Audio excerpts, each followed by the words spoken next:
plus de toi, plus de ta ressemblance, plus de toi, plus de discernement de ta voix, de ta volonté, Seigneur, plus de toi. Oh yes, plus de toi, Seigneur, plus de toi, plus de toi.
Je veux plus de toi encore, je veux plus de toi, je veux plus de toi, mon Dieu, plus de toi.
Seigneur, plus de toi. Ora brashakaria brakuta la zataria zakukim de la brakosi dara brakos. La makada la brashara kandelobri que saïd de l'autre. Oh, merci Seigneur, plus de toi. Que le Seigneur Jésus vous bénisse. Et shalom à tous. Je voudrais encore t'exhorter à prendre la Bible. Nous allons prendre le psaume 127. Le psaume 127 qui nous dit: si l'Éternel ne bâtit, celui qui bâtit travaille en vain. Si l'Éternel ne garde, celui qui garde la ville la garde en vain. Oui, c'est l'Éternel qui a bâti notre vie, c'est l'Éternel qui nous a bâtis, qui vient de nous donner la vie, qui vient de te donner la vie, qui vient de garder. Ceux qui ont cherché à garder leur vie l'ont perdu, mais l'Éternel qui a pris le soin de te garder, comme il l'a fait depuis la Genèse. La Bible déclare que l'arbre de vie était gardé par les chérubins protecteurs, et la voie de l'arbre de vie était gardée, ce qui veut dire que la voie, ta voie sur laquelle on part pour t'atteindre était gardée par des chérubins protecteurs, et c'était l'Éternel qui te protégeait, c'était l'Éternel qui veillait sur toi. Et ce matin, tu viens dans la présence de Dieu. Ensemble, nous allons dire merci, merci à Dieu. merci à Jésus, merci à Dieu qui nous a gardés, qui nous a protégés. Les malabracharabracatelezitalabracatos. Dis merci au Seigneur, bénis le nom de Dieu, bénis le nom de Dieu, bénis le nom de Dieu, bénissez le nom de Dieu, bénissez le nom de Dieu, bénissez le nom de Dieu. Oh malazabarakarorazia bracatorasia tosa, les makatora kindelondi barasia. Le bakatora kandala brachare que tolosi parakunta lazara ketash. Merci Jésus pour la vie, merci pour la vie, merci pour la santé, merci pour la force, merci pour la joie, merci pour, oh Dieu, tout ce que tu fais, merci pour la protection, merci pour la stabilité que tu opères, oh Seigneur.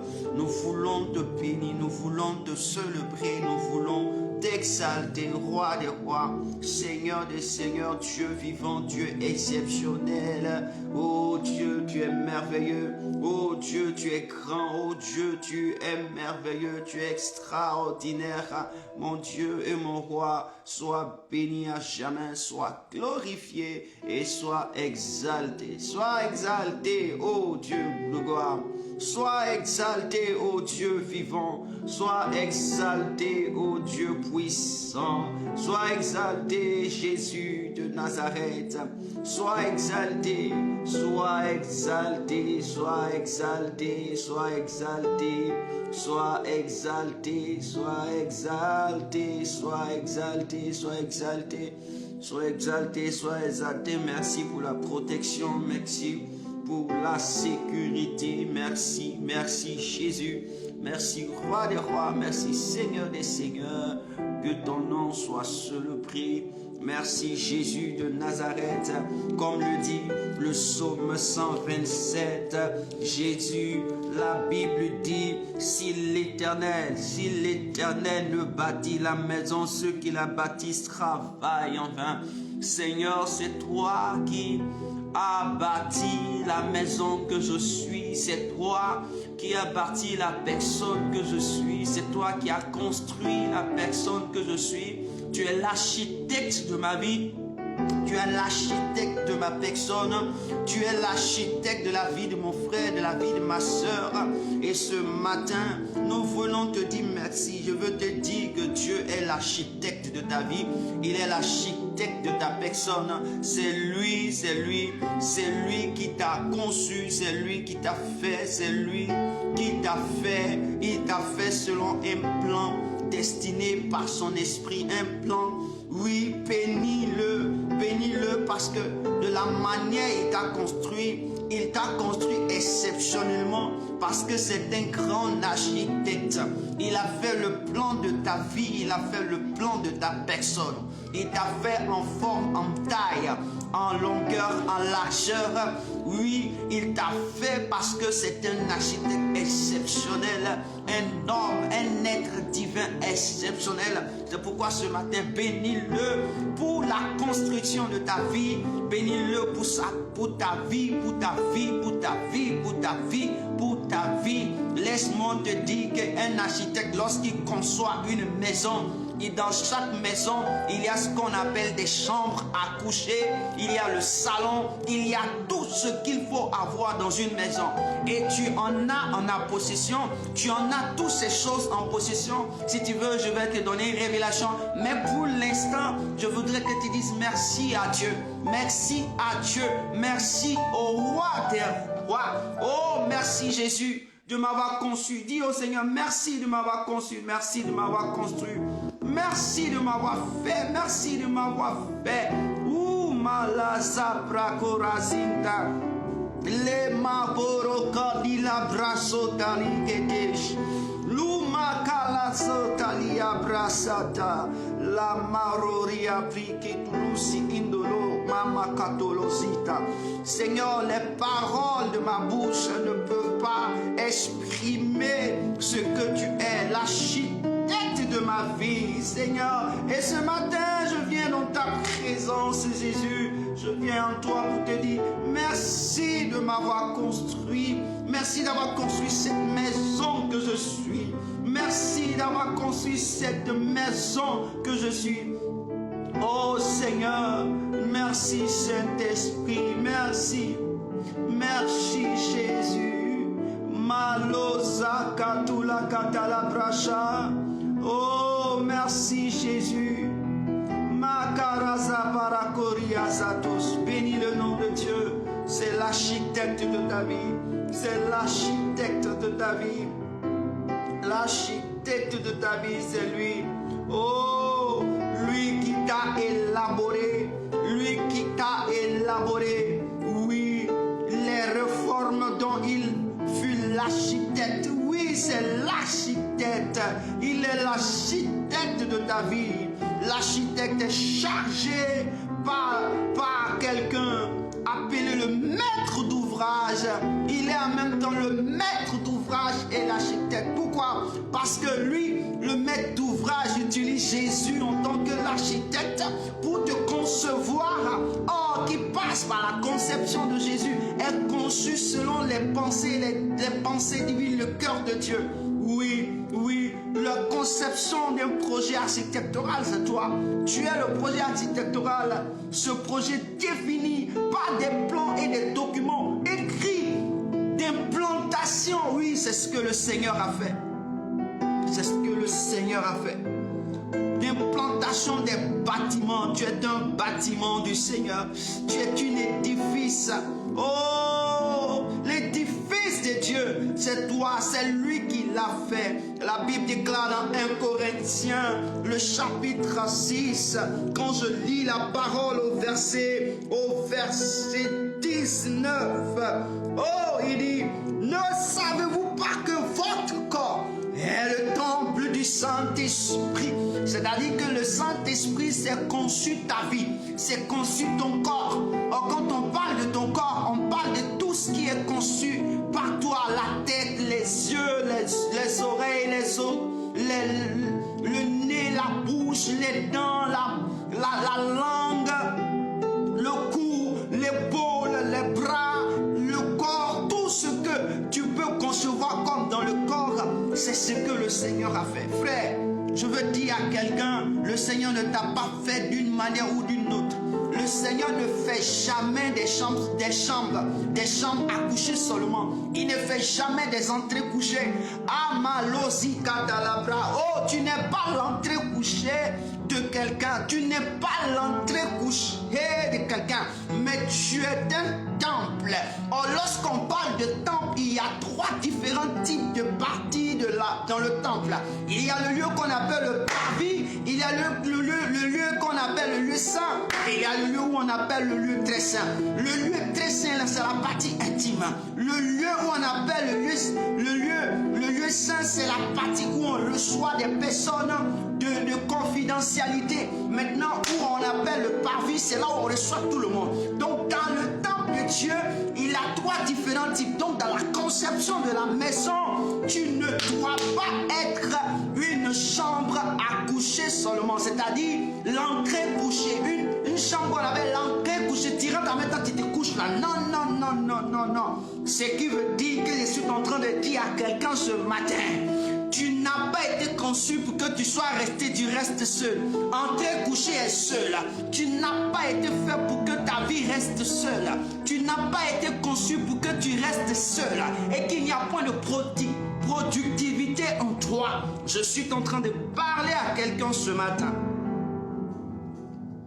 La Bible dit que Dieu a construit le temple. Ne savez-vous pas que vous êtes le temple de Dieu? En une maison, la maison de Dieu. Jésus vient et il dit, lorsqu'il fait son entrée triomphale, à Jérusalem, il rentre dans le temple de Dieu, il dit, ma maison sera un lieu de prière. Quand on dit une maison, elle est composée de salons, de cuisine, de chambres à coucher, de toilettes, de douches, de toutes sortes de ce qui peut te permettre de résider en un lieu sans pouvoir avoir besoin de quoi que ce soit. Et il y a des hommes et des femmes qui ne sont que dans des chambres à coucher. C'est-à-dire que quoi, ils rentrent en même temps, ils se couchent. Or là, ça n'a aucune productivité. Je suis en train de parler à quelqu'un. Il n'y a aucune productivité. C'est pourquoi j'ai dit, quand tu prends le psaume 127, la Bible dit, si l'Éternel le bâtit, la maison, ceux qui la bâtissent travaillent en vain. C'est une maison, une maison, une maison. Ce n'est pas une entrée couchée. C'est une maison. Tu es une maison de Dieu. Tu es une maison de Dieu. Tu es une maison de Dieu. Une maison de Dieu. Jésus disait ceci, et je vais donner ce que mon esprit voit. Jésus disait ceci, que mon Père, je lis cette parole pour que tu comprennes. Il dit, je vais au Père. Dans Jean, le chapitre...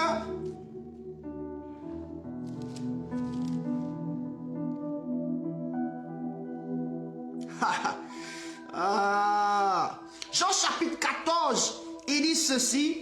Jean chapitre 14, voici ce que Jésus dit. Je veux parler à quelqu'un ce matin. Il y a plusieurs demeures dans la maison de mon Père. Il dit, il y a plusieurs demeures dans la maison de mon Père. Si cela n'était pas, je vous l'aurais dit. Je vais préparer une place. Alléluia. Et lorsque je m'en serai allé et que je vous aurai préparé une place, je reviendrai et je vous prendrai. Ce qui veut dire que dans la maison de Dieu, il y a plusieurs lieux. Il y a plusieurs places. Il y a plusieurs places. Et ces places sont occupées par ceux qu'on appelle des enfants. Alors, je veux dire à quelqu'un ce matin, si tu es une personne, dans ta maison, il n'y a pas d'enfants, il aura des enfants parce que tu n'es pas une entrée couchée.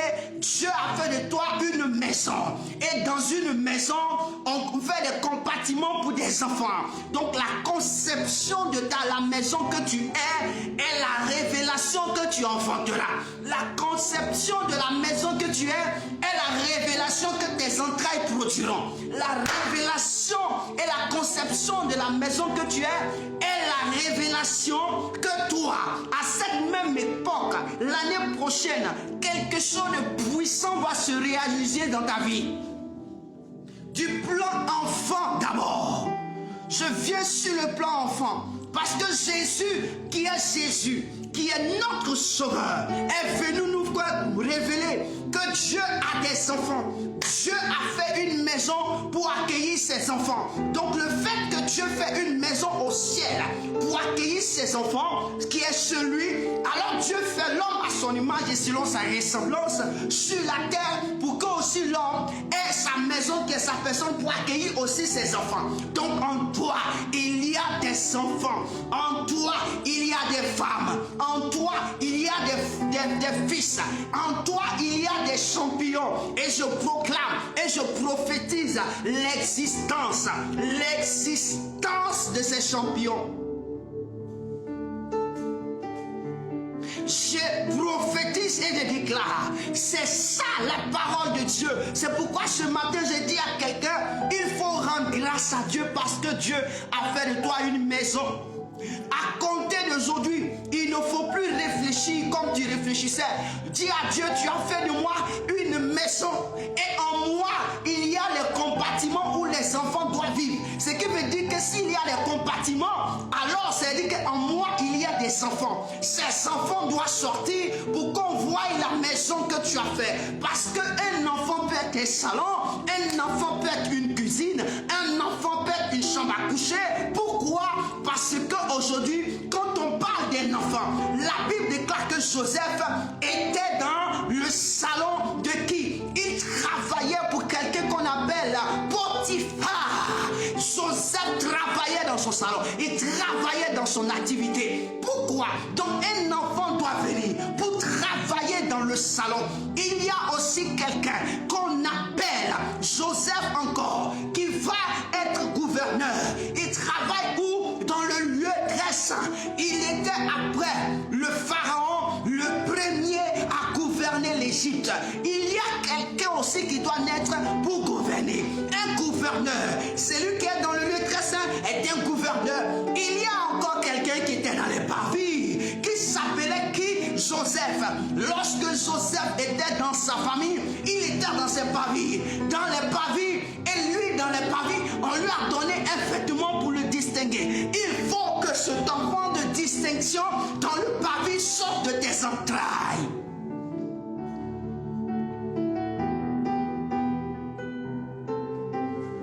L'Éternel a bâti la maison.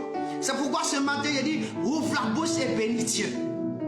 Tu n'as pas été conçu afin que la stérilité prenne le dessus sur toi. Mais je suis venu annoncer la fécondité de Dieu sur ta vie. Et je pousse, allez, la Bible déclare que si l'Éternel ne bâtit, Jésus a dit, je vais préparer. Alors je dis à quelqu'un, Jésus est en train de préparer la place de l'enfant. Il est en train de préparer les entrailles. Il est en train de préparer les entrailles d'une personne. Il est en train de préparer les entrailles d'un homme. Il est en train de préparer au point que cet homme est en train de penser que Dieu ne fait rien. Mais laisse-moi te dire, Dieu est en train de préparer au temps convenu et ses entrailles vont produire. Je dis bien, note aujourd'hui, à cette même époque, l'année prochaine, tu auras un résultat favorable. L'Éternel, si l'Éternel ne bâtit la maison, celui qui l'a bâti et ceux qui la bâtissent travaillent en vain. Je veux dire à quelqu'un, l'Éternel a décidé de bâtir la maison que tu es. L'Éternel a décidé de bâtir la maison que tu es.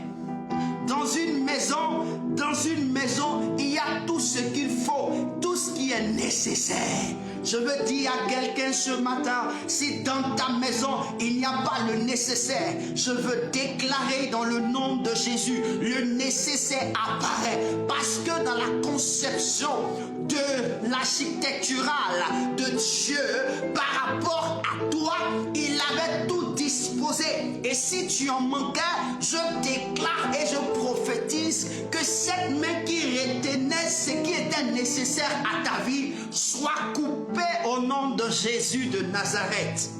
Parce que Dieu a déclaré que cela soit. Écoute-moi bien, Daniel avait pris, il avait lu un texte et la Bible déclare que les 70 années étaient écoulées et la prophétie n'était pas encore accomplie. Et Daniel s'est rendu compte. Il a commencé à jeûner, à prier et la Bible dit, Dieu a intervenu en envoyant la réponse et quelqu'un, il y a l'ange de Perse qui a bloqué l'ange Gabriel afin qu'il ne reçoive pas le message. Je décrète que l'ange Gabriel qui doit apporter le nécessaire, la révélation du nécessaire qui a été bloqué soit débloqué au nom de Jésus, car l'archange Michel a été déployé en ce jour.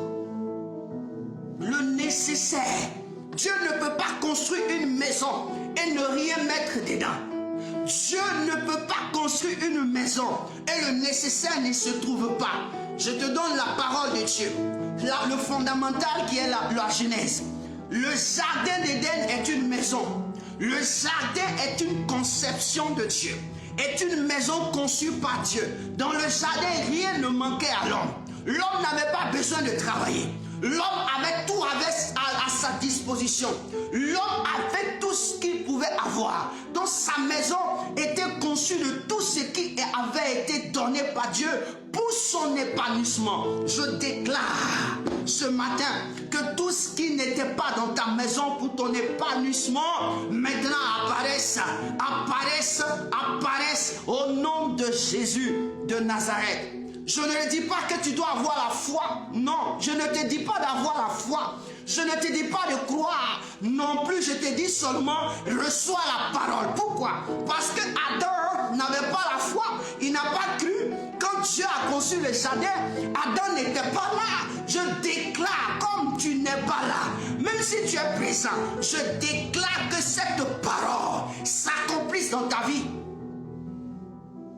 Cette parole s'accomplit dans ta vie. Tu n'as pas besoin de croire. Non, c'est Dieu qui construit la maison. C'est Dieu qui construit le jardin. C'est Dieu qui met le nécessaire. C'est lorsque tu verras que tu vas croire. C'est pourquoi je décrète que Dieu accomplit ce que tu n'as pas encore vu, le nécessaire dans ta maison, que ça soit sur le plan financier, sur le plan intellectuel, sur le plan sociétal, sur le plan matrimonial, sur le plan environnemental, sur le plan projectionnel, sur le plan entrepreneuriat, je déclare et je décrète que Dieu stabilise ta vie, que tout ce qui était nécessaire à ta vie s'impose à toi, s'impose à toi, s'impose à toi. Pourquoi? Parce que Dieu, le jour où il s'est décidé de créer l'homme, l'homme n'avait pas cru. Le jour où il a décidé de créer l'homme, l'homme n'avait pas la capacité de le voir ni de le croire. L'homme a subi ce que Dieu a voulu qu'il subisse, sa création. Donc moi j'ai subi la création de Dieu, je n'ai pas décidé. Alors tout ce qui est nécessaire à mon épanouissement, je ne pourrais pas décider. C'est pourquoi Jésus n'a pas attendu au ciel. Jésus n'a pas attendu que je décide de me libérer. Jésus était obligé de venir sur la terre pour me délivrer, pour que je sois épanoui.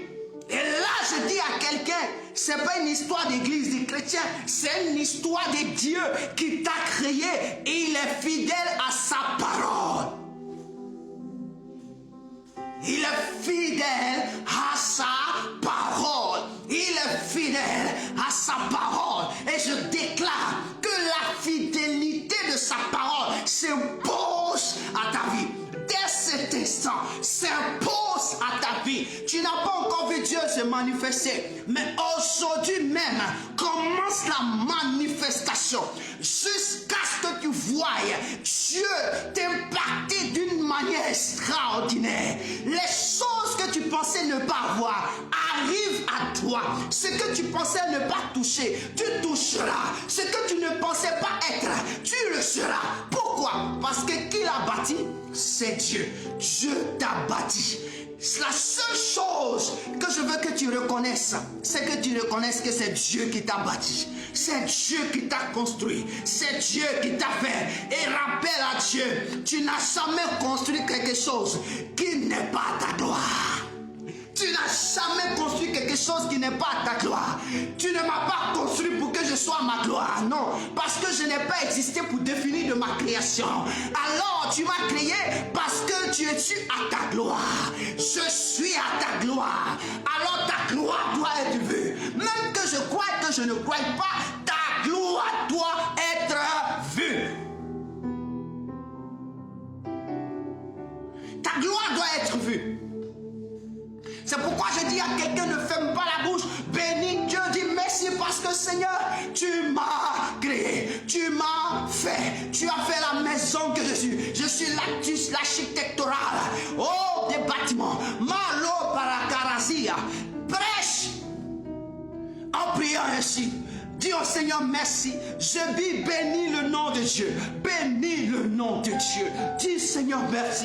Les barakarakorasita. Merci Jésus de ma taille. Merci pour ma forme.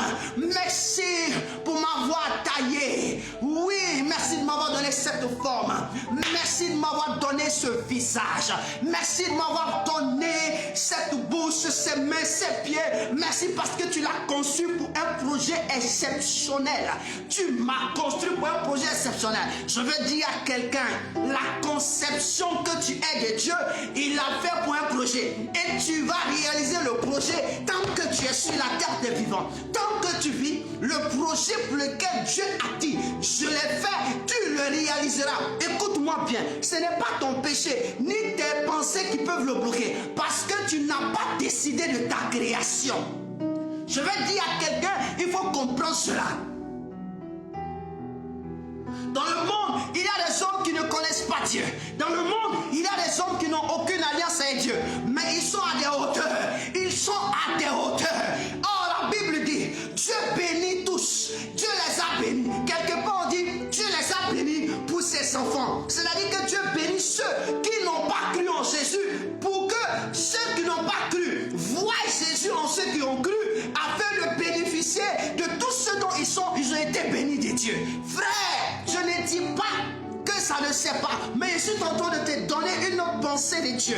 Dieu est l'être qui t'a créé. Je ne suis pas sûr qu'il est si ingrat pour te créer, pour que tu puisses manquer de quelque chose. Non. Non, Dieu, avec Dieu, on ne manque de rien.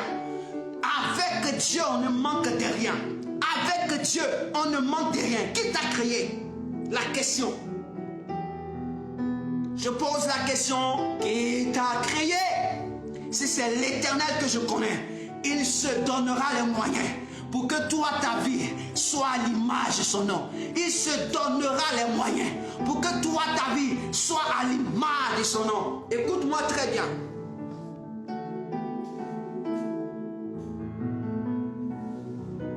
Alors bénis le nom de Dieu, parce que c'est lui qui t'a construit. Bénis le nom de Dieu. Psaume 27, 127 dit, si l'Éternel ne bâtit, ceux qui travaillent, si l'Éternel ne bâtit la maison, ceux qui travaillent en vain.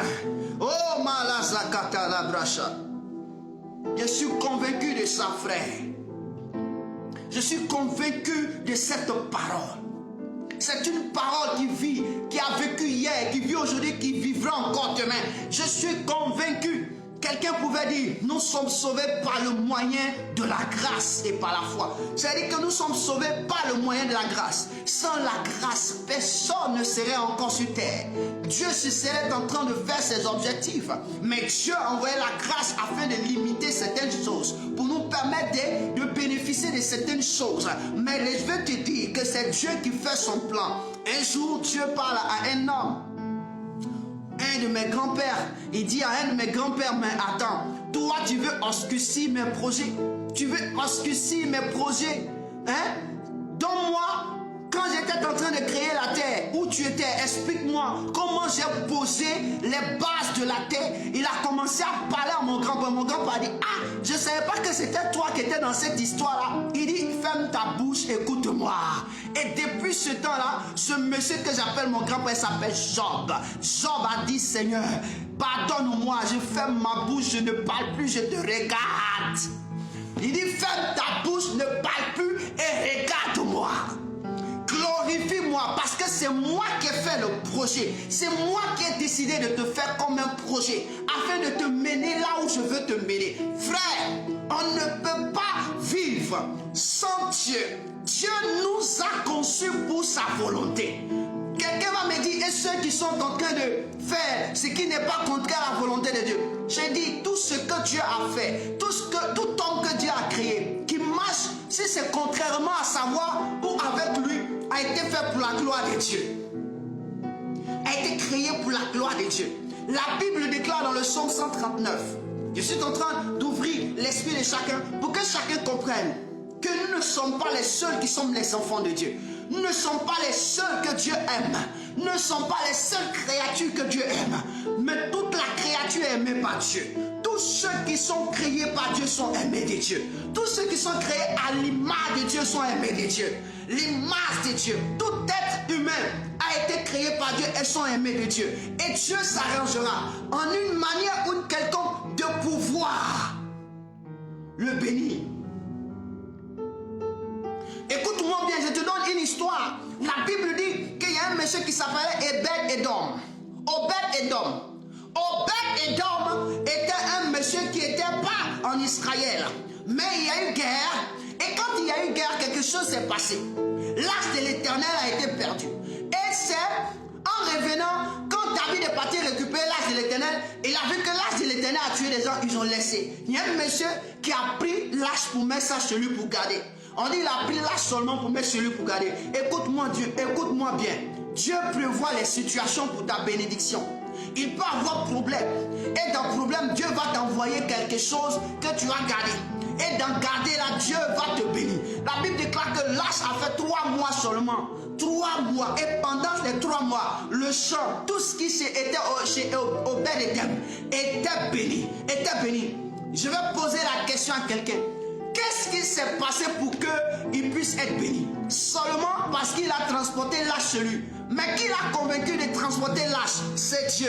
Parce que Dieu savait que c'était le seul capable de pouvoir prendre l'arche et de le garder.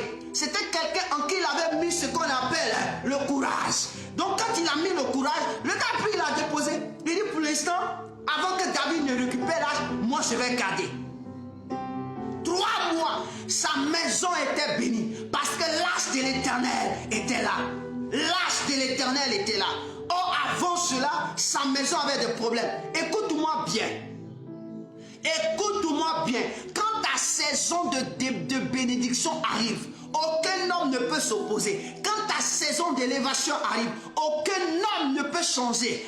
Quand ta saison, même si toi-même tu as une position congrue, une position qui n'est pas la position qu'il faut, Dieu s'arrangera pour que tu aies la position de la bénédiction. Écoute-moi bien, je le dis pourquoi. Lorsque tu t'endors, lorsque tu vas au lit, tu sais à quelle heure tu dors? Non. Lorsque tu commences à dormir, tu sais à quelle heure tu te réveilles? Non. Qui le fait? Dieu. C'est pour dire que c'est Dieu qui va te réveiller, c'est Dieu qui te fait endormir. Un moment de ta vie, Dieu te fera endormir. Les circonstances vont te faire endormir. Les projets, la situation te fera endormir. Mais Dieu va te réveiller. Il est le seul capable de réveiller. Il est le seul capable de propulser. C'est pourquoi tu ne peux pas envier ton frère. C'est pourquoi tu ne peux pas envier ta soeur. C'est pourquoi tu ne dois pas envier qui que ce soit. Parce que Dieu accomplit les projets dans sa vie. Les projets là, c'est ça. Dieu est en train de l'accomplir. C'est l'accomplissement de ses projets. Ce n'est pas l'accomplissement de lui, ses projets.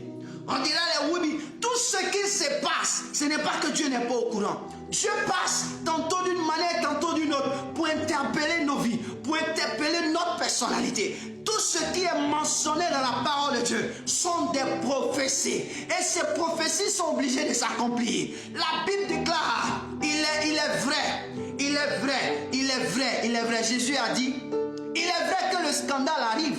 Mais le scandale par qui arrivera, c'est lui qui payera. Pourquoi? Parce que tout scandale qui arrive a été déjà prophétisé. Le premier scandale qui nous a sauvé la vie, c'est qui? Le scandale de Judas Iscariote. Le scandale qu'a posé Judas Iscariote a sauvé ma vie. C'est pourquoi je prêche Jésus aujourd'hui. Je veux dire, le scandale que Jésus a fait, ça m'a sauvé. Ça a sauvé ma vie. Ça a transformé ma vie. Judas a vendu Jésus. Judas a trahi Jésus. Oui, ça a sauvé ma vie. Et j'en suis fier. Quand un scandale arrive, il y a sa partie de délivrance. Il y a sa partie récompense. Il y a sa partie... C'est comme une conséquence. La conséquence a une partie positive et une partie négative. Certes, il a trahi le monsieur. Le monsieur est mort. On l'a tué, vrai.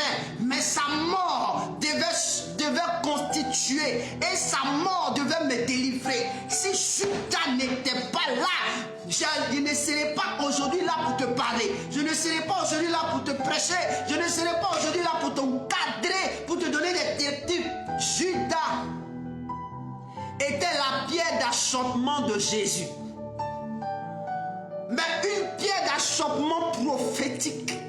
Une pierre d'achoppement de délivrance. De délivrance, on était dans des milliers d'années. Plus de 4000 ans, on était emprisonnés. Et ce Judas-là, il est venu changer toutes choses.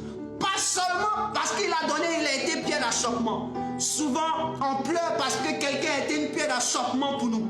Hey, tu pleures pourquoi? La pierre d'achoppement a deux conséquences.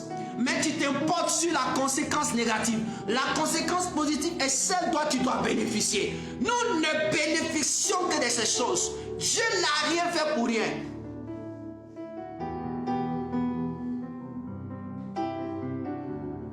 Dieu n'a rien fait pour rien. Alors cesse de pleurer, cesse de te lamenter et cesse de pouvoir te dire, je suis la risée. Dieu permet qu'un temps soit peu. Comme l'a dit dans Ecclésiaste, au Ecclésiaste chapitre 3, quand tu lis Ecclésiaste chapitre 3, tu comprendras ceci. La Bible dit dans Ecclésiaste chapitre 3, il y a un temps pour chaque chose. Il y a un temps pour chaque chose en dessous des cieux.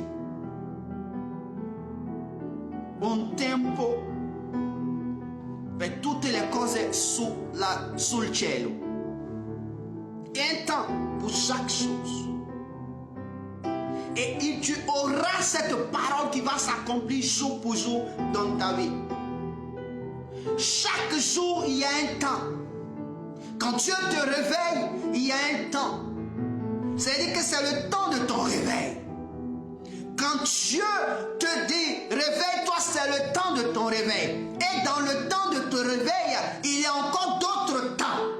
Il y a le temps de se doucher, il y a le temps de s'habiller, il y a le temps de marcher, il y a le temps de parler, il y a le temps de voir, il y a le temps de projection, il y a le temps. Chaque chose a son temps. Dieu n'est pas en retard dans ta vie. Il n'est pas en retard. Dieu n'est pas encore en retard dans ta vie. Il est à l'heure. Mais il vit en fonction de son temps. Il produit en fonction de son temps. Ne te presse pas. Le temps de Dieu est le temps favorable. On se presse. On court. La seule chose que tu dois faire, sache que c'est Dieu qui t'a créé. Sache que c'est Dieu qui t'a fait. La seule chose que je veux que tu reconnaisses, c'est que Dieu qui t'a créé ne t'a pas créé pour ne rien. Il t'a créé pour quelque chose. Tu es le miracle de quelqu'un. Tu es la délivrance de quelqu'un. Tu es la porte de bénédiction de quelqu'un. Tu es la solution à un problème des personnes. Tu es la personne. Si tu n'existais pas, il y a des personnes qui allaient souffrir, qui allaient être emprisonnées. Parce que tu existes, ces personnes n'ont pas connu cette prison. Je veux dire à quelqu'un ce matin, je veux t'exhorter à connaître que tu as un créateur, que tu as Dieu qui t'a créé, que Dieu t'a créé pour un objectif précis.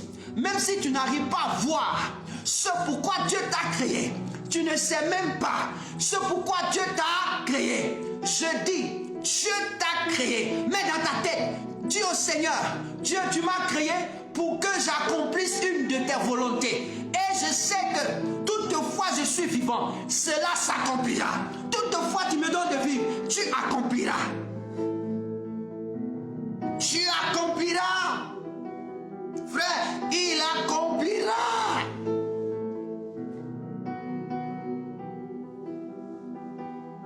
Pose-toi la question. Quand il lit la Bible, il y a des questions que tu dois te poser. C'est pourquoi ce matin, je te dis, ouvre la bouche et dis merci au Seigneur. C'est lui qui t'a créé. Frère, c'est lui qui t'a créé. Il s'est donné lui-même la responsabilité de te mener là où il veut te mener. Alléluia. C'est pourquoi ce matin, je vais profiter de cette occasion de pouvoir parler de ce que le Seigneur me met à cœur. Parce qu'en parlant ainsi, depuis que j'ai commencé, ça m'envoie sur quelque chose que je dois parler. Parce que depuis ce matin, je ne savais pas que dire au peuple de Dieu. Je ne savais pas que annoncer. Je ne savais pas que vous prêcher. J'avais combien de thèmes dans ma tête. Je ne savais pas. Mais de la manière dont tu as commencé, j'ai trouvé le thème et je veux le partager avec vous. Alors, passons de l'autre côté. C'est le temps que Dieu veut passer avec toi de l'autre côté. Dieu veut passer avec toi de l'autre côté. Pourquoi? Je veux te donner quelque chose. Le thème de ce matin, Dieu veut passer avec toi de l'autre côté. Jésus veut passer avec toi de l'autre bord. Or, pour passer, il faut traverser l'eau. Dieu veut traverser l'eau avec toi. Dieu veut traverser l'eau avec toi ce matin. Alors, nous allons partir dans le livre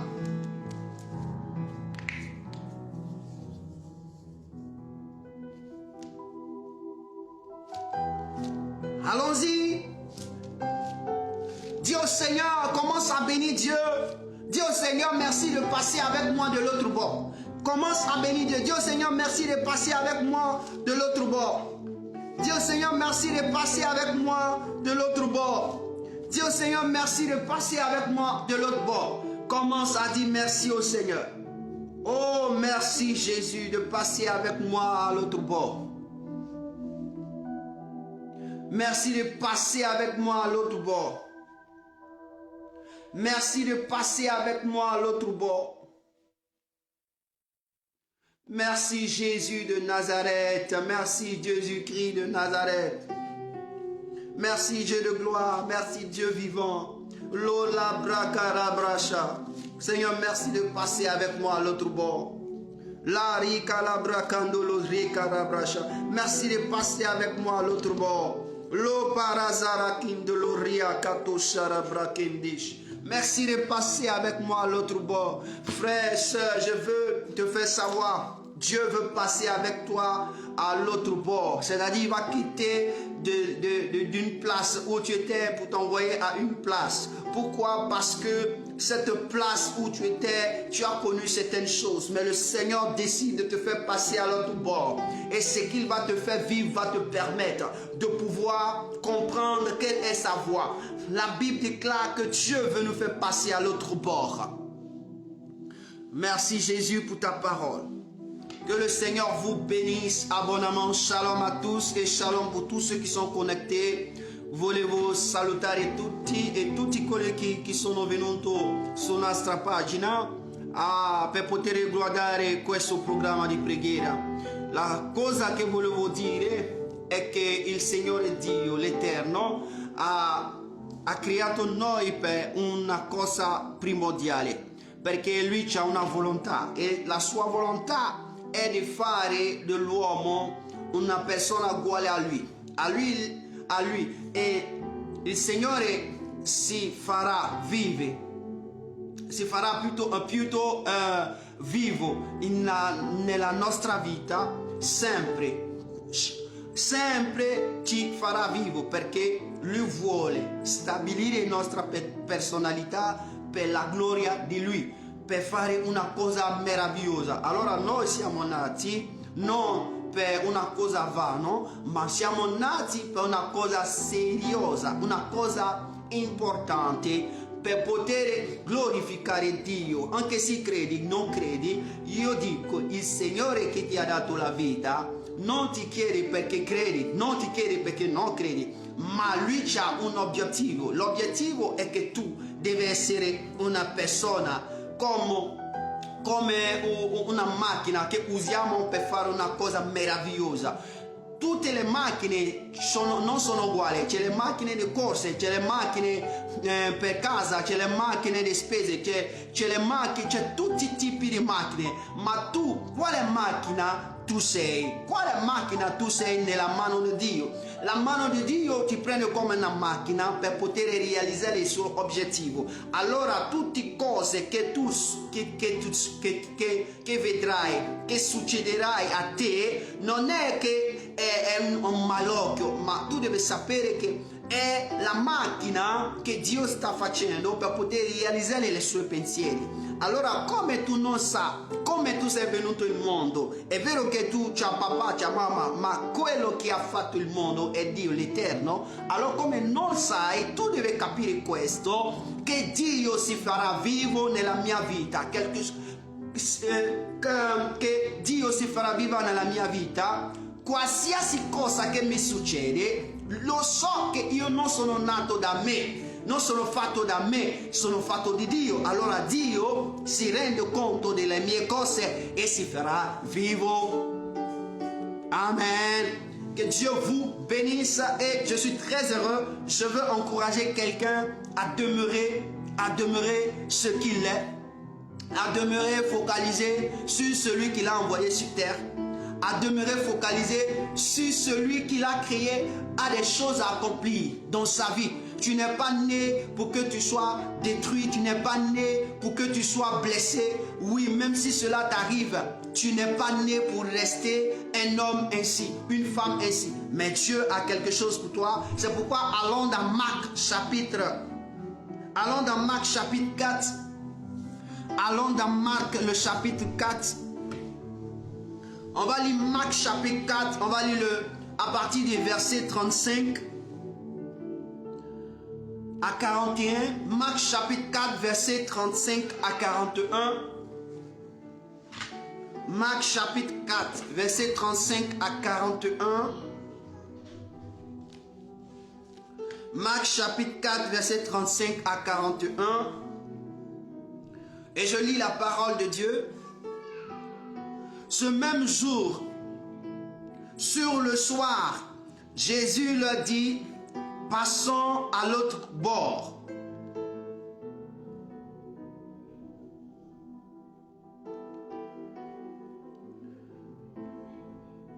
Je reprends, ce même jour sur le soir, Jésus leur dit, passons à l'autre bord. Après avoir renvoyé la foule, ils l'amenèrent dans la barque où il se trouvait. Il y avait aussi des barques, d'autres barques avec lui. Il se leva un grand tourbillon et les flots se jetèrent dans la barque au point qu'il se remplissait déjà. Et lui, il dormait à la poupe sur le coussin. Ils le réveillèrent et lui dirent, Maître, ne t'inquiètes-tu pas de ce que nous périssons? S'étant réveillé, il menaça le vent et dit à la mer, silence, tais-toi. Et le vent cessa et il eut un grand calme. Puis il leur dit, pourquoi avez-vous ainsi peur? Comment n'avez pas vous point de foi? Ils furent saisis d'une grande frayeur et ils se dirent les uns aux autres, quel est donc celui à qui obéissent même le vent et la mer? Même le vent et la mer. Quelle est la personne à qui obéissent même le vent et la mer? En un mot, si ce n'est pas une personne qui l'a créé, c'est impossible. Alléluia. Amen. Quel est cet homme à qui obéissent même le vent et la mer? Et voici le texte que nous venons de lire. Frères et sœurs, je suis très content pour ce texte merveilleux que je voudrais que nous partageons. Le thème, c'est « Passons à l'autre bord ». Alléluia. Passons à l'autre bord. Le premier verset dit « Ce même jour ». Donc je considère que ce même jour, c'est aujourd'hui. Ce même jour, sur le soir, Jésus leur dit, passons à l'autre bord. La première question, pourquoi il attend le soir, pourquoi on passe à l'autre bord?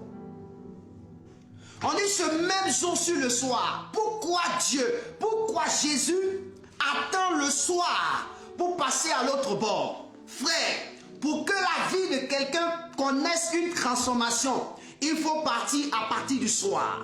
C'est pourquoi la Bible déclare que lorsque Dieu créa les cieux et la terre, il n'y avait point de lumière. C'était quoi? Le soir. Il y avait les ténèbres. Il y avait les ténèbres. Et l'Esprit de Dieu se mouvait au-dessus des eaux. Je vais dire à quelqu'un, si ta vie n'a pas connu le soir, si ta vie n'a pas connu le soir, tu ne verras jamais Dieu se manifester. Si ta vie ne connaît pas le soir, tu ne verras pas Dieu étendre sa main. Tu ne verras pas la puissance de Dieu. Alors je veux dire à quelqu'un, il est vrai que tu n'as rien fait et la chose est arrivée. Il est vrai que tu n'as pas poussé quelqu'un et la chose est arrivée. Il est vrai que on regarde dans la situation, tu n'es pas coupable et la chose t'est arrivée. Mais je considère que c'est le soir de ta vie. Parce que le Seigneur, ayant fait cela, te permet de pouvoir passer à l'autre côté. Te permet de pouvoir passer à l'autre côté. Je veux dire à quelqu'un, il y a un enfant qui est né aveugle. C'est-à-dire qu'il est né aveugle. L'enfant, depuis la sortie du ventre de sa mère, il est aveugle. La Bible dit que quelqu'un demande à Jésus, ce monsieur-là, cet enfant-là, il a péché, ses parents ont péché, ses aïeux ont péché pour qu'il naisse comme ça. Jésus dit non, c'est pour la gloire de Dieu. Toutefois, l'homme ne comprendra pas qu'il est né pour la gloire de Dieu et que tout ce qui arrive, il y a une gloire de Dieu qui doit s'élever. Alors il perdra la compréhension qu'il y a un Dieu qui existe. C'est une manière de dire que Dieu n'existe pas. Je veux dire à quelqu'un, Dieu ne peut pas te bénir si ta vie ne connaît pas un soir. Alors le soir de ta vie, c'est ce que tu es en train de découvrir. Ce sont les efforts que tu fais et puis il n'y a pas de résultat. C'est ce que tu penses faire et puis tu ne vois aucun résultat. Tu fais, il n'y a pas de résultat. Tu veux changer, mais tu n'arrives pas à changer. Tu pries pour changer, tu n'arrives pas à changer. Il n'y a aucun résultat. Tu veux être bon, mais tu es mauvais. C'est le soir de ta vie. Tu es en train de connaître le soir. Parce que Dieu doit arriver au soir. Pour que toi, tu passes de l'autre côté. Il faut que la lumière apparaisse.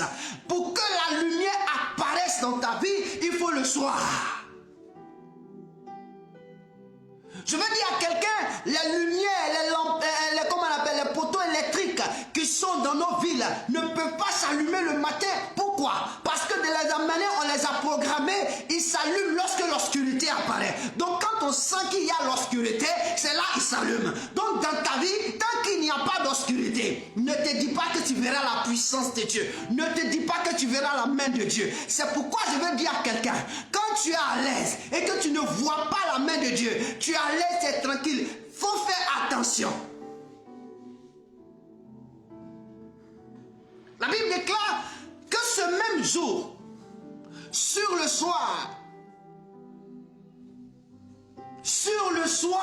frère, sur le soir, Dieu n'a pas créé la lumière dans la lumière. Il a créé la lumière dans le soir. Et je déclare et je prophétise que le soir de ta vie que tu vis, la lumière de Dieu apparaisse au nom de Jésus de Nazareth. Si tu dis 3 fois Amen, cette parole arrive à toi pour ta bénédiction, pour ta délivrance. Le soir de ta vie, le soir de ta vie, ça peut être l'identité de ta personne qui a été souillée par quelqu'un. Ça peut être une action que tu as posée qui t'a souillé. Ça peut être quelque chose qui s'est passé dont toi tu ne connais rien. Mais tu subis la chose. Je veux dire, c'est le soir de ta vie.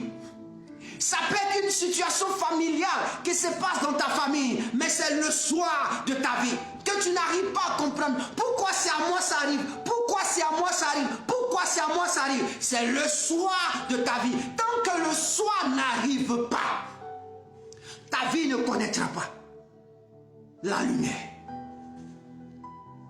Je veux dire à un frère, à une soeur, ce qui t'est arrivé, c'est le soir de ta vie. Le soir de ta vie ne t'apporte pas à la destruction. Le soir de ta vie ne t'apporte pas à la rébellion. Le soir de ta vie ne t'apporte pas à quoi que ce soit. Mais le soir de ta vie t'apporte à une élévation. Voici la conclusion du soir. C'est à une élévation. Et comme tu n'as pas compris que Dieu se saisit du soir pour travailler, pour faire apparaître la lumière, c'est pourquoi tu es là, tu es là, tu es là. Tu penses que Dieu t'a oublié. Dieu ne t'a pas oublié. Jésus ne t'a pas oublié. Pourquoi? Parce qu'il dit, il faut créer le soir.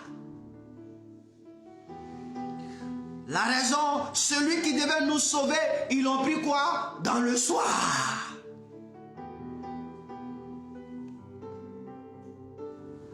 Il dit ce même jour, sur le soir, Jésus l'a dit, passons de l'autre côté. Frère, c'est quand il y a le soir, Jésus te dit, s'il y a une parole qui est dans le soir, que tu dois comprendre.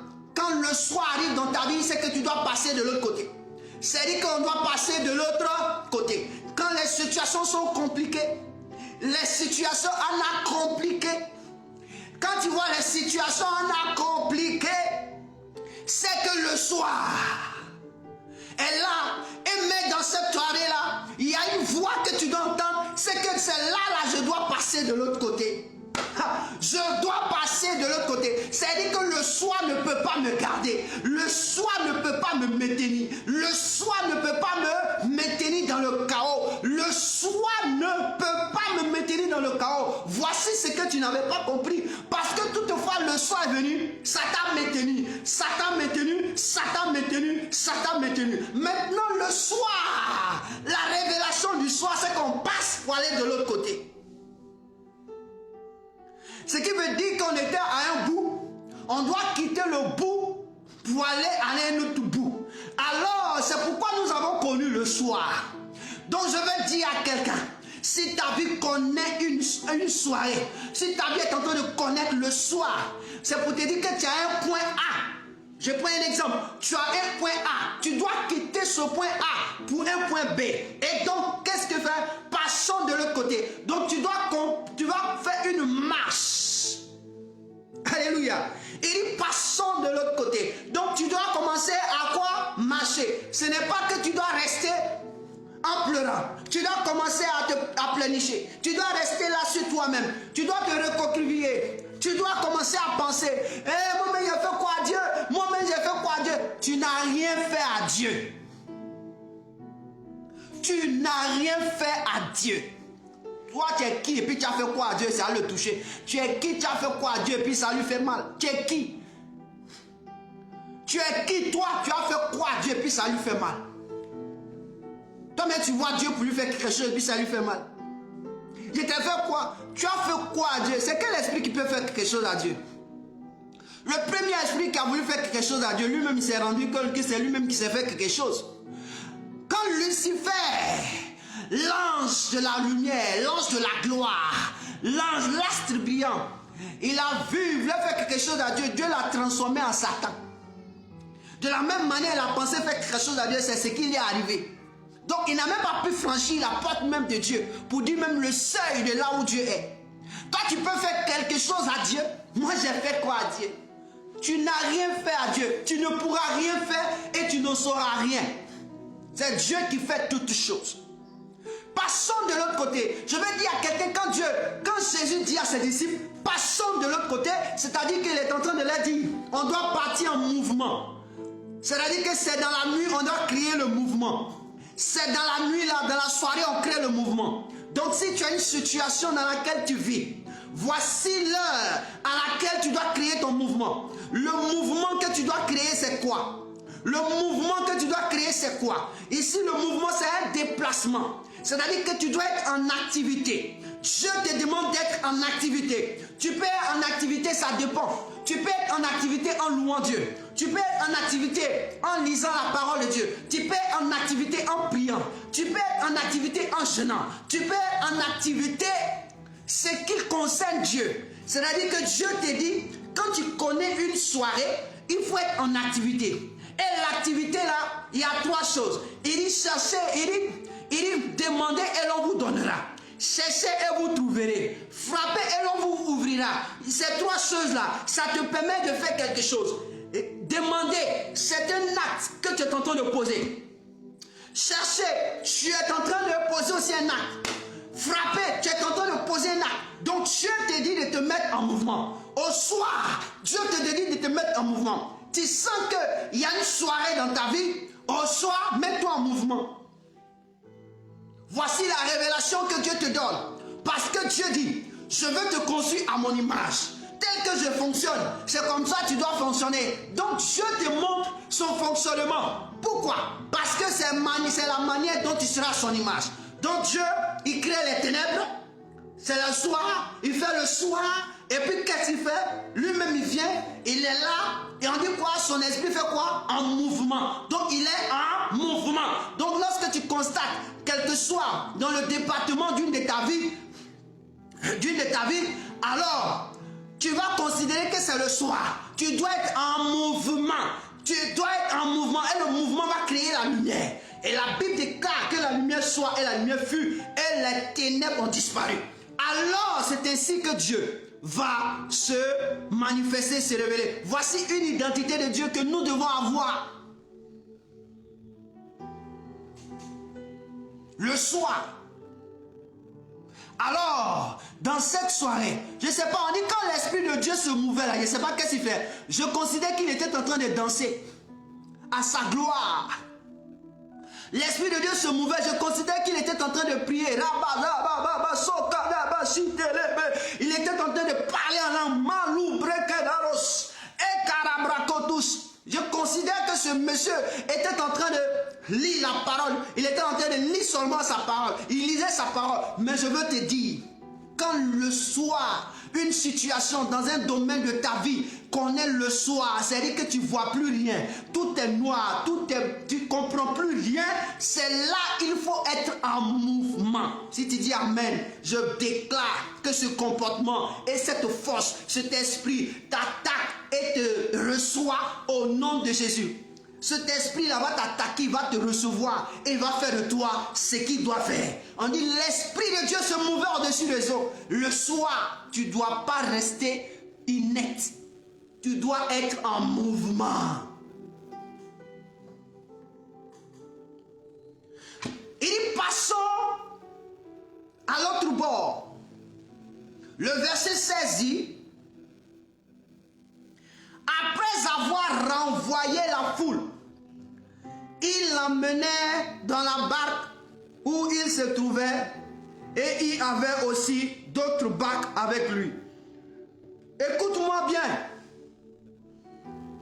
Dans le soir, ici Dieu te fait savoir que la foule qui était à côté de toi va disparaître. On va les ramener. Et tu te trouveras seul pour pouvoir partir là où Dieu veut que tu partes. Quand tu es dans le soir, c'est pour que Dieu, c'est parce que Dieu veut envoyer la foule à s'écarter de toi. Écartez-vous de moi! Parce que Dieu veut faire quelque chose avec toi, non pas avec toi et la foule. Dieu, quand il décide de faire quelque chose avec toi, la foule autour de toi, tous ceux qui te connaissent, tous ceux qui sont à côté de toi, doivent quitter là. Mais pour qu'ils quittent, il faut que quelque chose arrive. Il faut que quelque chose t'envoie à rester seul. Et c'est ce soir-là, la foule va partir. On dit les renvoie. Mais la seule personne qui va rester avec toi, c'est Dieu. C'est Dieu qui sera avec toi ce soir-là. Alléluia. C'est la chose la plus importante. Donc, je vais dire à quelqu'un que les hommes en veulent à ta vie, que les femmes en veulent à ta vie, que les esprits en veulent à ta vie. Le jour, le soir paraît. La Bible déclare que Dieu va se charger de pouvoir les renvoyer là où il faut et lui-même va rester avec toi pour t'accompagner là où il faut. Le soir de ta vie.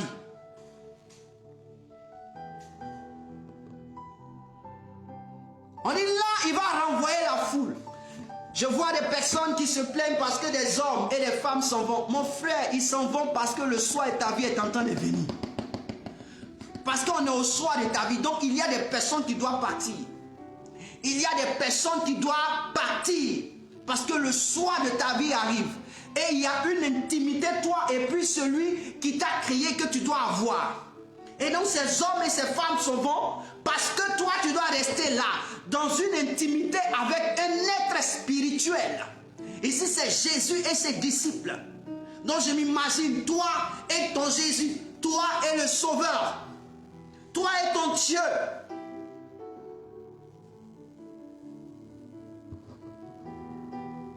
Alors, qu'est-ce qui se passe? On dit au soir, mon frère, il n'y a pas de lumière sur l'eau. On dit ils prennent la barque et puis ils se déplacent. Mon frère, il n'y a pas de lumière. C'est pas bateau, on dit barque. C'est-à-dire que c'est pirogue. Il n'y a pas de lumière. Ce qu'on a là, ce sont des lampes qu'on porte. Ce sont des lampes. Donc le gars, ils prennent la barque dans le soir là et ils vont traverser l'eau, la mer ou bien la rive pour aller de l'autre côté de la rive. Ils vont traverser l'eau pour aller de l'autre côté de la rive. Pourquoi Jésus qui est là, qui est un sauveur, qui est le Messie, qui sait que le soir, il n'y a pas de lumière, et que le soir, on n'arrive pas bien à se canaliser. Le soir, on sait ce qui se trouve sur les eaux. Par moments, il y a des tempêtes. Pourquoi lui, il dit à ses disciples, on va prendre la barque, on va partir de l'autre côté. C'est pour dire que c'est dans le soir qu'on voit celui qui doit être déterminé comme la création de Dieu. Celui qui a été conçu à l'image de Dieu. Parce que Dieu, quand il te fait traverser le soir, il veut que tu traverses, il veut que tu sois en mouvement le soir pour te déplacer, pour aller dans un lieu. C'est pour t'inculquer sa pensée. c'est pour t'inculquer ses devoirs, c'est pour t'inculquer son comportement, c'est pour t'inculquer certaines choses. Ce que tu as connu avec ton homme, c'est parce que Dieu voulait t'inculquer quelque chose. Ce que tu as connu avec ton enfant, c'est parce que Dieu veut t'inculquer quelque chose. Ce que tu as connu avec ta soeur, c'est parce que Dieu veut t'inculquer quelque chose. Ce que tu as connu avec ta femme ou ta copine, ou comme on appelle ta fiancée, c'est pour t'inculquer quelque chose. Mais toi, tu n'as pas pris la leçon. Inculquer quelque chose à quelqu'un, c'est important pour Dieu. Chaque jour de notre vie, Dieu nous doit des leçons. Dieu doit nous enseigner des leçons. Dieu doit nous inculquer des choses pour que nous puissions le représenter dignement sur la terre. Tu ne peux pas représenter ton père et ta mère. Tu représentes dignement Dieu sur la terre. Avant d'être un être humain physique, tu es d'abord un être spirituel. Donc tu es l'image de Dieu. Et donc tu dois le déterminer dans le corps physique. Tu dois le révéler dans le corps physique. Alors Dieu se saisira de toi chaque fois pour pouvoir t'inculquer des devoirs, des leçons avec lesquelles tu dois vivre. Si tu comprends vite, gloire à Dieu. Si tu comprends lentement, gloire à Dieu. C'est lui qui a décidé si tu comprends vite ou bien tu comprends lentement. Mais la finalité, c'est ce qui est important. Et la Bible déclare que Jésus dit à ses disciples, passons, ils prennent la même barque et puis ils s'en vont.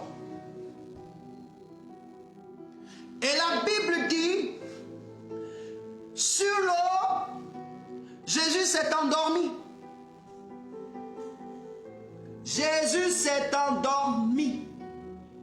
Le maître s'est endormi. En un mot, le maître est resté silencieux.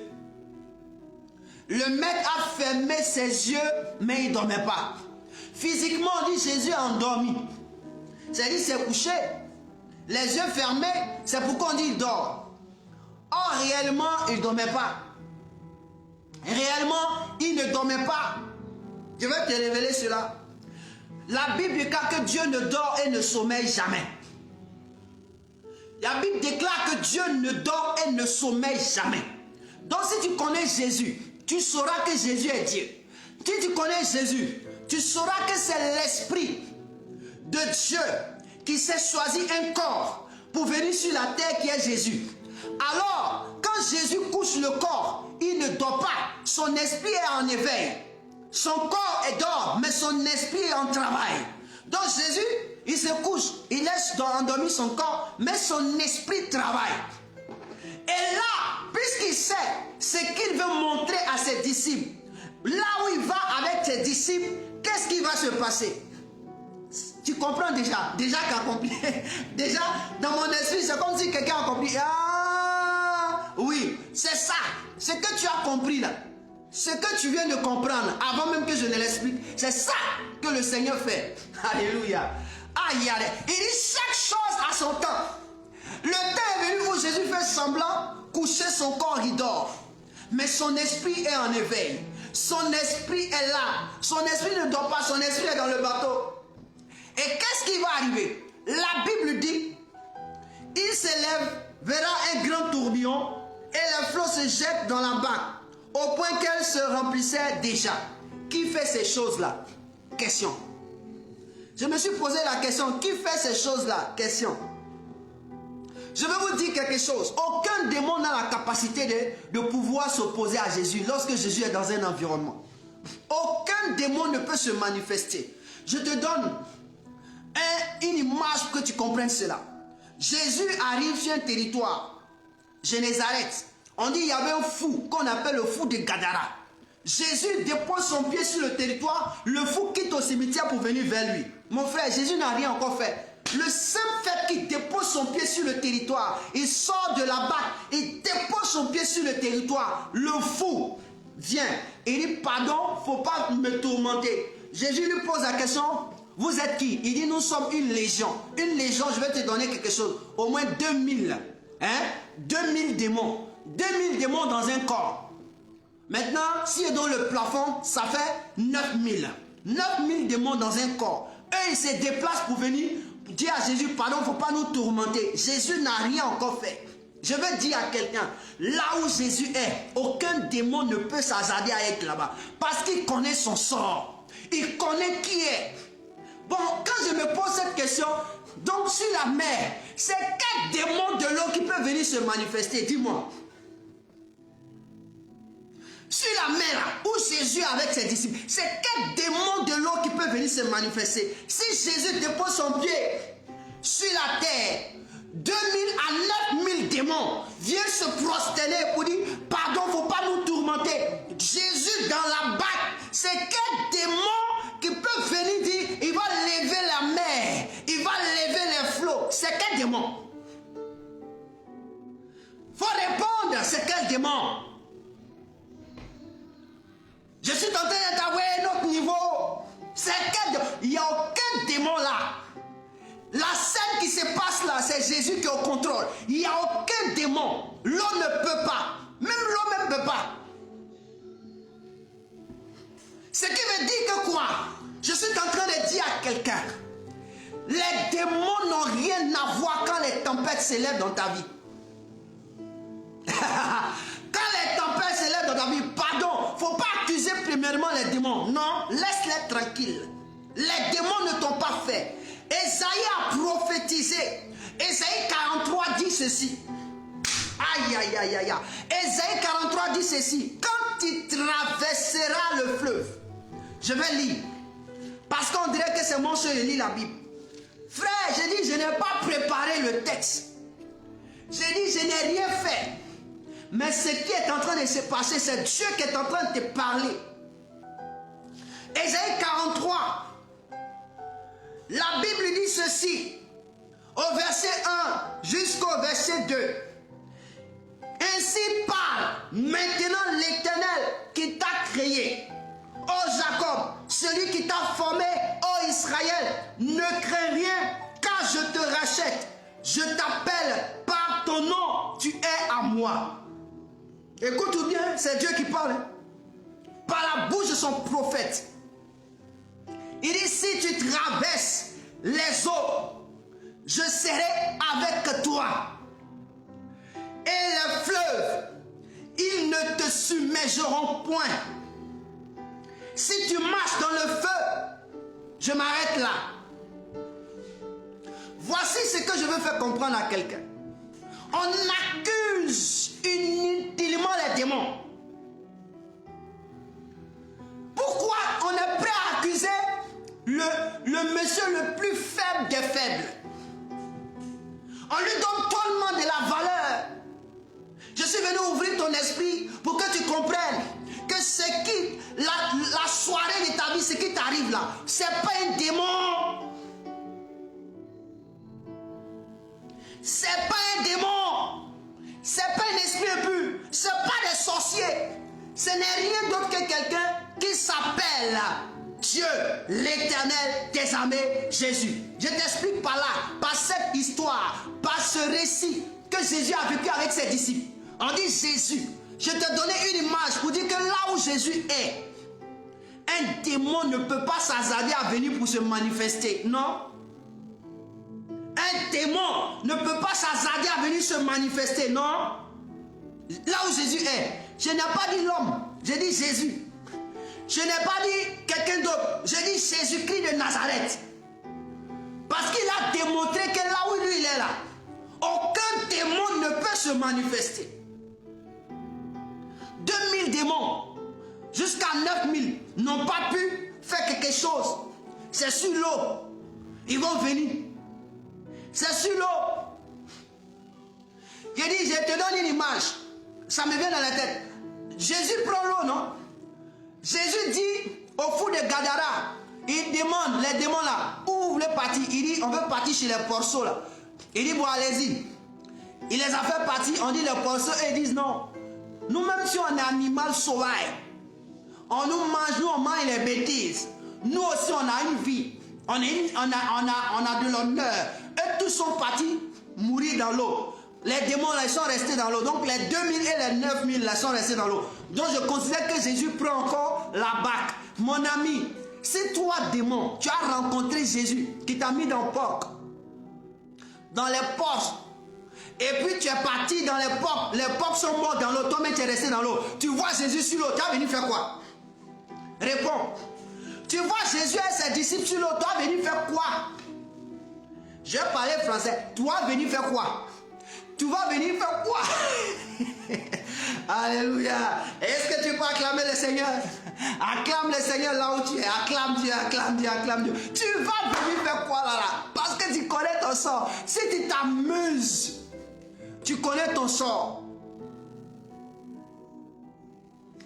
Et la Bible dit, Jésus alors, connaissant son rôle, connaissant son pouvoir, sa potentialité, il se met à dormir. Et en esprit, Jésus va produire quelque chose.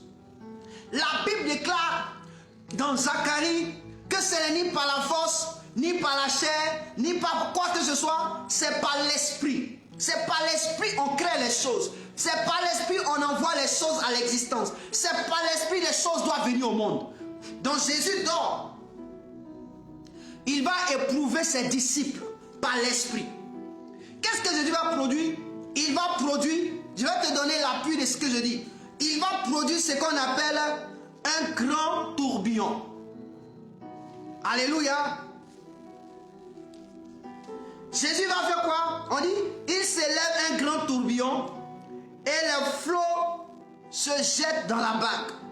Quand je regarde ce passage, je me rappelle en même temps d'un serviteur, Élie le prophète. Lorsque Élie le prophète devait être enlevé, lorsque le prophète Élie devait être enlevé, qu'est-ce qui est venu? La Bible déclare qu'un grand tourbillon est arrivé. C'est un grand tourbillon qui est arrivé pour l'emporter. Ça fait un. Et ce tourbillon-là prenait tellement le sable, ça empêchait Élisée de regarder. Mais Élisée n'a pas fermé ses yeux. Ce grand tourbillon, parce qu'Élie devait être enlevé. Frère, quand tu es dans une place, il y a un tourbillon. Quand tu es dans une place, il y a un tourbillon. C'est pourquoi la Bible déclare dans Jean chapitre 8, quand vous lisez, plutôt Jean chapitre 3, le verset 8, la Bible nous dit, ceux qui sont nés de l'esprit sont comme le vent. Sont comme le vent. Ils vont là où ils veulent partir. On ne sait où ils quittent, on ne sait où ils s'en vont. C'est-à-dire que c'est le vent qui produit le tourbillon. C'est le vent. Est-ce que vous comprenez? C'est le vent. Donc Jésus se couche dans la barque. Et puis il fait quoi? Il lève son esprit et puis commence à faire son travail. Parce qu'il va envoyer ses disciples à comprendre quelque chose. Je vais dire à quelqu'un, Dieu veut t'envoyer à comprendre quelque chose. La situation dans laquelle tu es, Dieu veut t'envoyer à comprendre quelque chose. Dieu fait semblant de dormir, mais il est en train de produire le tourbillon. Il est en train de produire les vagues. Il est en train de produire des situations pour que tu comprennes que Dieu veut t'instruire quelque chose.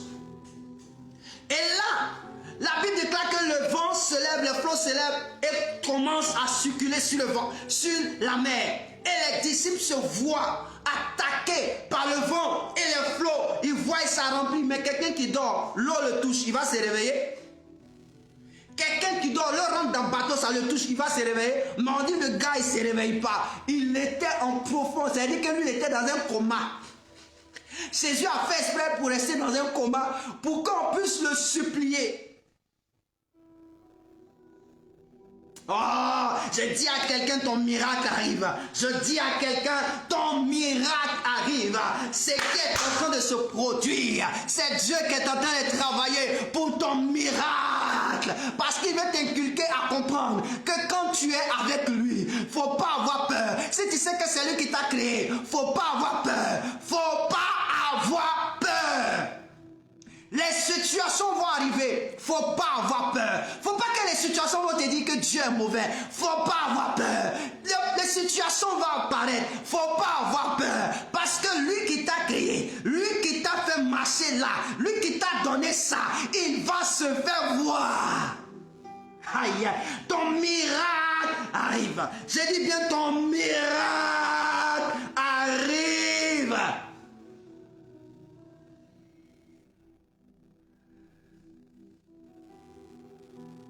Ton miracle arrive. Aïe, aïe, aïe, aïe, aïe, aïe. Jésus est en train il est en train de provoquer ton miracle à l'existence. Parce que quand Jésus fait ces choses, c'est parce qu'il veut un miracle dans ta vie. Il veut te donner un miracle. Il veut transformer ta vie. Jésus savait qu'en partant le soir, il y a tempête. Parce que lorsque tout est calme, c'est là sur la mer, on sent la fraîcheur de la mer. C'est là, on sent le vent de la mer. C'est là, tout est calme. C'est là, dans la soirée, Jésus se lève. Et la Bible dit ceci.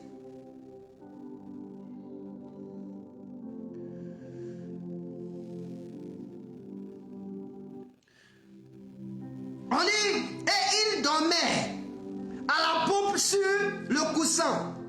Il le réveillait. Mais avant d'arriver là, j'ai donné le tourbillon. Le même Élie, lorsqu'il fuyait les prophètes de Baal, de Jézabel et d'Akab, voici ce qui va se passer. La Bible déclare qu'il a parlé à Dieu. Et Dieu lui dit qu'il va venir. On dit Dieu, quand vous lisez 1 Corinthiens, et je dis 1 Corinthiens, 1 Roi, chapitre 19, verset 11 au verset 12. C'est que je suis en train de dire écrit là-bas. La Bible déclare que Élie, le prophète, le Tishbite, la Bible va dire, Dieu pour venir, il y a quelque chose qui va précéder Dieu. Quand Dieu doit venir dans la vie de quelqu'un, il y a ce qu'on appelle le vent fort et violent. Donc c'est ce qui produit le tourbillon. Le vent fort et violent qui produit le tourbillon. Par moment, il y a des situations dans lesquelles même tu es là. Tu n'arrives pas à comprendre. C'est-à-dire que tu réfléchis, même tu ne comprends rien. Tu te demandes, mais comment ça peut se passer? Toi-même, tu réfléchis, mais tu n'arrives pas à comprendre. Tu n'arrives pas à savoir. C'est-à-dire ça, tu te tourmentes même. Le vent.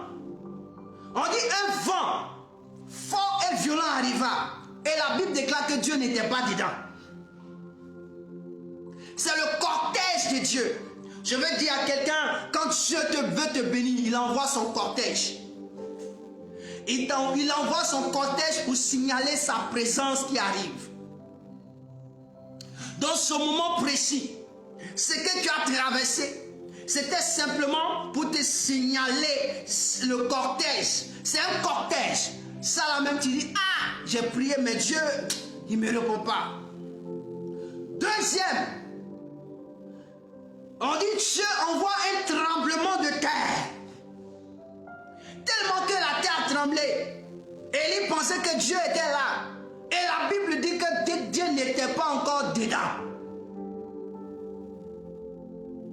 Par moments, il y a des situations, quand ça te traverse là, tu commences à avoir peur. Tu commences à trembler sur toi. Tu commences à avoir froid. Les situations qui t'arrivent là, tu commences à trembler. C'est-à-dire que tu n'es pas malade, hein, mais tu trembles. Tellement que ça te fait peur. Il y a des situations quand tu traverses. Mon frère, quand tu entends parler de ça, en même temps, tu as froid. Quand tu entends parler de ça, en même temps, tu trembles. C'est le passage de Dieu. C'est un cortège de Dieu qui vient de passer. Là, c'est le deuxième cortège de Dieu. C'est un président qui doit venir. Donc, il y a le premier cortège. Il y a le deuxième cortège. Il y a encore le troisième cortège. Que j'appelle le feu. Frère, quand tu tombes dans une situation, ça t'a brûlé là. Toi-même là, tu sais que ça t'a brûlé. Quand situation t'a brûlé, quand situation, ça t'a traversé une situation qui est comme du feu en toi. Quand tu vois même un petit, d'après quelqu'un, si tu as vu serpent te mordre, même vers des terres, tu as peur de lui. Parce que comme il fait aussi même chose comme le serpent, tu vois vers des terres, tu commences à tailler. Tu ne te rends même pas compte parce que ça t'a tellement traumatisé. Ah, je veux te dire, tout ce qui est en train d'arriver, c'est pour que Dieu apparaisse et qu'il te dise une parole. Et la Bible déclare que c'est sa parole qu'il envoya et c'est sa parole qui les guérit. C'est parce qu'il y a une guérison, il y a un miracle que tu traverses le feu. Il y a un miracle que le vent est en train de souffler. Il y a un miracle. Le vent, ce sont des esprits. On peut considérer comme esprit. Si Dieu fait souffler autour de toi des esprits, ce n'est pas les esprits qui souffrent qui sont importants. C'est celui qui les fait souffler. S'il y a tremblement de terre, ça dit si quelqu'un est en train de te secouer, les situations sont en train de te secouer, ce n'est pas les secousses qui sont importantes, mais c'est celui qui produit le secousse là qui est important.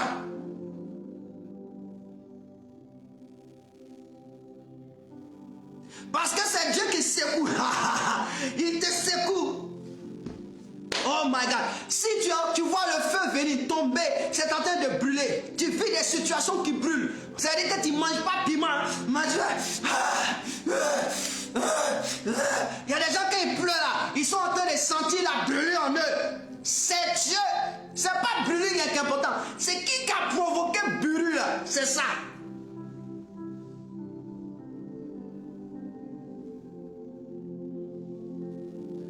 Et le quatrième, c'est là Dieu apparaît. On dit, une voix se fit entendre. C'est-à-dire qu'une voix, après tout ceci, on dit une voix se fit entendre. La voix est tellement douce que quand Élie a entendu cette voix douce-là, il a pris son manteau, il a couvert sa tête. Il ne voulait pas voir Dieu. Parce qu'après ce qui s'est passé là, il est devenu humble. Alléluia. Il a compris, il a parlé avec Dieu. Une voix se fit entendre. Pour entendre la voix de Dieu, frère, ou pour recevoir le miracle de Dieu, Dieu doit produire des choses dans ta vie. Et sur la mer, Jésus fait quoi? Il commence. Parce qu'il veut leur faire voir un miracle. S'il veut leur faire voir un miracle, il faut qu'il crée ce qui peut provoquer un miracle. Donc il envoie le vent, la tempête sur l'eau, et cela arrive. Et quand on le réveille, physiquement il se réveille. On dit, la première des choses, il menace. Il menace. C'est un comportement qu'il faut avoir. C'est-à-dire que quand tu traverses des situations, et quand tu te réveilles, quand tu dors, les situations tu subisses. Mais quand tu te réveilles et que tu vois les situations, qu'est-ce que tu fais? Tu ne cherches pas qui a fait quoi. La chose, il faut menacer. Jésus montre la voie. Il dit, hey, menacez ça.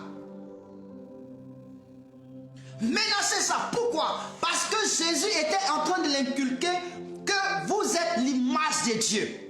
Vous êtes l'image de Dieu. Et lorsque ces choses se produisent, c'est pour que vous soyez dans la posture de Dieu afin de parler. Donc il faut menacer, il faut parler à la situation et la situation va partir. Donc Jésus fait quoi? Il parle à la situation quand on le réveille. Mon frère, ma soeur, une situation qui traverse ta vie, quand tu vois cela, tu t'es réveillé, c'est-à-dire que maintenant tu comprends le pourquoi. Parle à la situation. C'est une maladie, parle à la maladie. C'est une... Parle.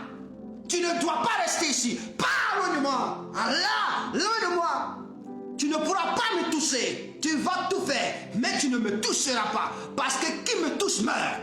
Qui me touche meurt. Parce que je suis du feu. Qui vient à ma vie meurt. Celui qui se lève contre l'Éternel, il fuit.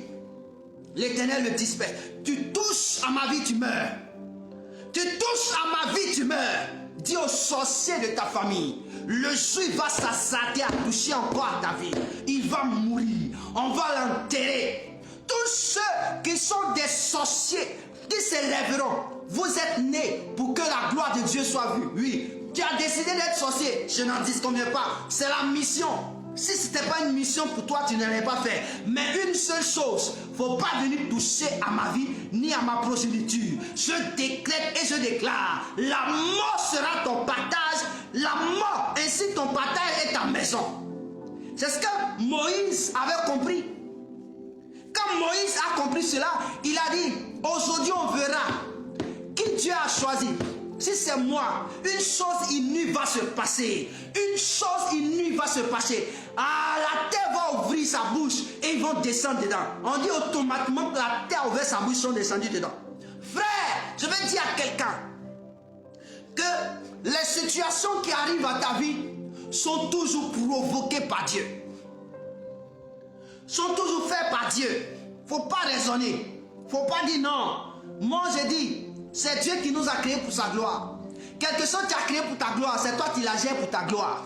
C'est toi qui la traces pour ta gloire. Tu as déjà écrit que tu as tracé pour notre gloire. C'est lui qui juge, c'est lui qui fait tout. Mais ce matin, ce que je suis venu te dire, il faut que tu comprennes cela. Et la Bible déclare que Jésus a menacé le vent et la mer. Il a parlé au vent qui soufflait. Il a parlé à la mer qui était agitée. Sais-tu? Et la Bible dit, qu'est-ce qu'il a posé comme question? Pourquoi avez-vous eu peur? Quand tu as peur, tu ne peux pas parler. Quand tu as peur, tu ne peux pas menacer. Quand tu as peur, tu ne peux rien faire. La peur te limite dans tes actions. Si tu as peur qu'on te critique, on va te critiquer. Si tu as peur de perdre ton homme, tu vas le perdre. Si tu as peur de perdre ta femme, tu vas la perdre. Si tu as peur parce qu'aujourd'hui tu n'es pas la femme, parce que tes entrailles n'ont pas encore donné d'enfant, tu ne vas pas avoir. Si tu as peur, tu resteras dans la peur. La peur ne produit que la mort. Je veux dire à quelqu'un, la peur produit en toi la mort. Faut pas dire. Je veux dire à quelqu'un, je vois dans mon esprit, il faut commencer à te dire, je suis la plus belle de mon image que Dieu a créée. Dans ma catégorie de femme, je suis la plus belle. Je suis l'unique à ma personne. Même un homme, je suis unique à moi. Et je ne suis pas sûr.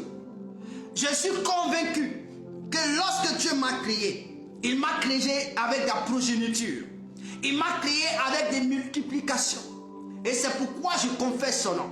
À compter de cet instant, alors ta vie est guérie au nom de Jésus. Je voulais simplement dire quoi? On dit, et il dormait à la pousse sur le coussin. Il se réveillait et lui dit, Maître, ne t'inquiète pas de ce que nous périssons. S'étant réveillé, il menaça le vent et dit à la mer, silence. Et dit à la mer, silence, tais-toi. Et le vent cessa et il eut un grand calme. Si tu ne dis pas à la situation de se taire, le calme n'apparaîtra pas.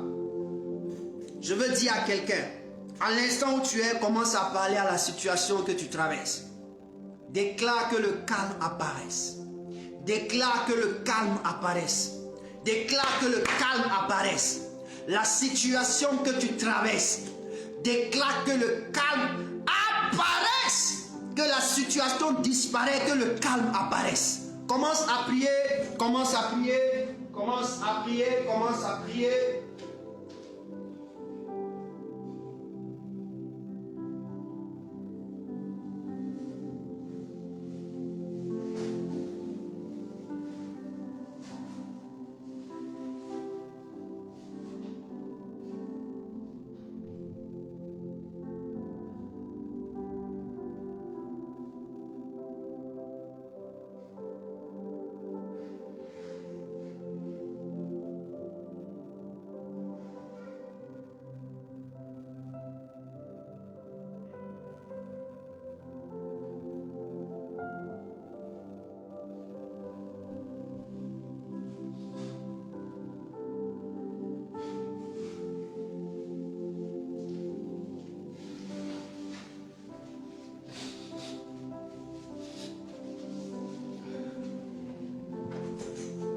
Déclare, déclare, déclare au nom de Jésus, le calme apparaisse. Je déclare que toute tempête contre ma vie qui s'est levée, maintenant je déclare et je déclare. Pas au nom de Jésus, silence sur ma vie. Sur le plan spirituel, je déclare silence. Tu fermes ta bouche, démon. Tu ne peux pas résister devant moi. Pourquoi tu as venu parler sur ma vie? Pourquoi? Je suis ton maître. Que tout vent qui souffle maintenant se taise. Sauf le vent de Jésus-Christ doit souffler sur ma vie pour m'honorer, pour me lever. Au nom de Jésus, je prophétise que les petits sorciers se calment, qu'ils ferment leur bouche sur ma vie. Tous ceux qui avaient la bouche ouverte, je ferme la bouche au nom de Jésus. Je ferme la bouche au nom de Jésus. Et je rends gloire au Seigneur de ce que Dieu manifeste ces choses pour mon élévation. Amen. La Bible déclare qu'il menaça et il posa la question aux disciples. Pourquoi avez-vous peur? La peur. Chasse la peur de ton cœur.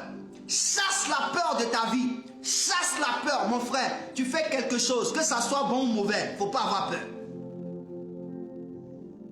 Parce que c'est bon, tu as peur, c'est gâté.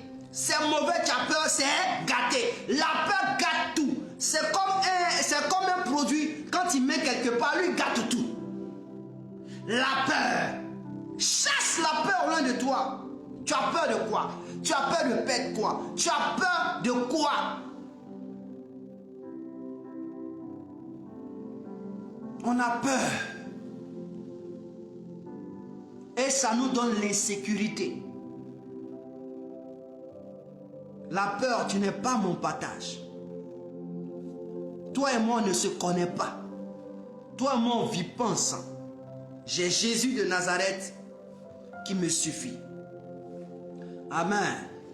Et la Bible déclare, quand il finit de leur poser la question, puis il a dit, pourquoi avez-vous eu peur? Ainsi peur. Comment n'avez pas pu vous point de foi?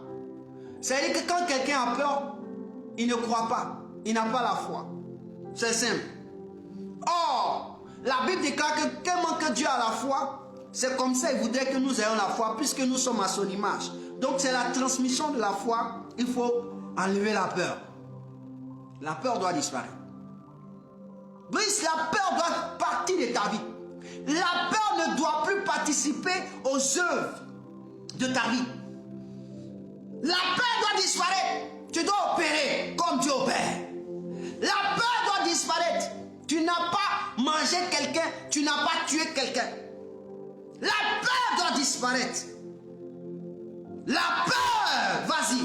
C'est la peur qui fait que les gens se cachent. C'est la peur qui fait que les gens n'arrivent pas à exprimer leur potentiel. C'est la peur. Alors toi, peur. Moi et toi, c'est chien et puis chat. Le jour où tu vois apparaître, c'est que tu es mort. Amen. Et la Bible dit que la foule était saisie. L'objectif de te faire passer de l'autre bord, c'est pour que la foule soit saisie de frayeur à ton égard, pour qu'ils puissent ne plus s'hasarder à te toucher. Ils ne puissent pas t'hasarder à te toucher. C'est la leçon. Parce que si tu ne traverses pas les moments pour être formé, n'importe qui peut toucher à ta vie. Et c'est l'objectif. Quand Jésus a fait ça, on dit la foule était saisie de frayeur. Jésus veut que les gens soient saisis de frayeur. Il veut que la nature soit saisie de frayeur. Pour toi et pour moi. Pour que ta vie connaisse une gloire. L'objectif de te faire passer de l'autre bord, c'est une élévation.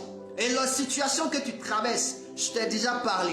Quand il y a le soir, ce qui veut dire qu'au soir, quand tu traverses des situations, c'est le soir. Quand il y a les ténèbres, c'est le soir. Mais dans le soir, le Seigneur veut que tu sois en mouvement. C'est pourquoi il a dit, passons de l'autre côté, ils ont pris la bague. Et quand tu es en mouvement, qu'est-ce que tu veux faire? C'est-à-dire le déplacement de mouvement peut être la louange, la prière, le jeûne, la lecture de la parole. Ça peut être ça.